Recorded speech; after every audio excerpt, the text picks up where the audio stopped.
संपूर्ण भारतामध्ये हनुमान जयंतीचा उत्साह मोठ्या उत्साहात पार पडत आहे। ठाण्यातील ओवळा या गावात देखील मोठ्या प्रमाणात उत्साह पार पडत आहे। पाहू शकतात भव्य अशी मूर्ती या ठिकाणी साकारण्यात आलेली आहे आणि ठाणे जिल्ह्यातून अनेक लोक या मूर्तीच्या दर्शनासाठी येतात। सकाळपासून विविध कार्यक्रम या ठिकाणी ठेवण्यात आलेले आहे। पाहिलं तर मोठ्या प्रमाणात या ठिकाणी अनेक कार्यक्रम देखील ठेवण्यात आलेले आहे आणि याच मूर्तीचं दर्शन घेण्यासाठी अनेक भाविक भक्तगण या ठिकाणी आले आहेत।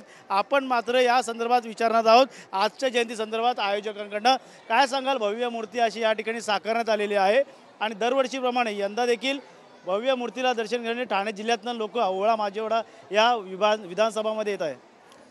खरं तर आज हनुमानजी जन्मोत्सवामध्ये ओवळा गावात प्रत्येक वर्षीप्रमाणे यंदाही ओवळ्याचा राजा मारुतीदेव आयोजित माझे वडील दिलीप माणिकराव ओवळेकर साहेब यांचं हे 100हून अधिक वर्ष आहे या मंदिराला झालेलं आणि तदनंतर गावात 32 फूट ठाण्याची सर्वात मोठी उंच मूर्ती स्थापन झाल्यापासून एक गावाला विघ्नहर्ता म्हणून आम्हाला या मूर्तीची स्थापना झाली।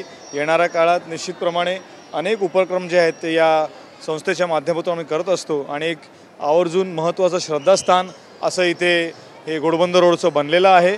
मी सर्वप्रथम म्हणजे आपल्या सर्वांचा खूप खूप आभार व्यक्त करतो की आपण एवढ्या मोठ्या संख्येने इथे उपस्थित राहतात।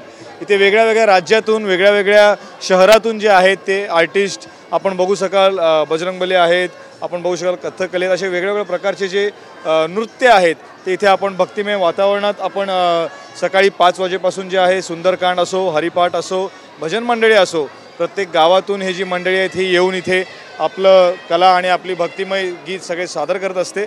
तर खरंच आम्हाला सर्वांना एक फार आनंदाचा क्षण आहे आणि आनंदाचा दिवस आहे। नक्कीच संकटमोचन असं म्हटलं तर महाराष्ट्रात अनेक संकट आहेत। पाहायला गेलं तर कुठंतरी पाण्याची कमतरता असेल, दुष्काळ असेल, शेतकऱ्याची समस्या असेल, उद्योगधंदे असतील, काय सांगाल संकटमोचनकडनं काय मागणी असेल, साकडं असेल?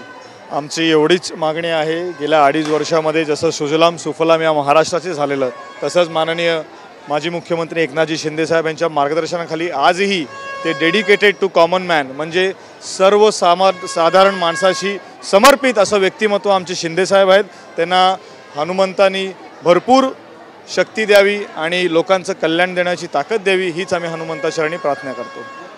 संकटमोचन असं हनुमानाला म्हटलं जातं। कुठेतरी महाराष्ट्रामध्ये असणारे संकट ते लवकर दूर करावेत असं उपमुख्यमंत्री एकनाथ शिंदे यांच्यासह अनेक लोकांना या महाराष्ट्रासाठी सुजलाम सुफलाम करण्यासाठी अनेक ठिकाणी त्यांची मदत व्हावी असं देखील त्यांचं म्हणणं आहे। त्यामुळे नक्कीच या मूर्तीला पाहण्यासाठी ठाणे जिल्ह्यातून अनेक भाविक लोक या ठिकाणी येत असतात किंवा 32 फुटी या हनुमानाचं दर्शन घेण्यासाठी ठाण्यातील ओवळा या गावात देखील मोठ्या संख्येने भाविक या ठिकाणी जमताना आपल्याला पाहायला मिळत आहे। कॅमेरामॅन मोहन दुबेसह गणेश सोरा, TV9 मराठी, ठाणे।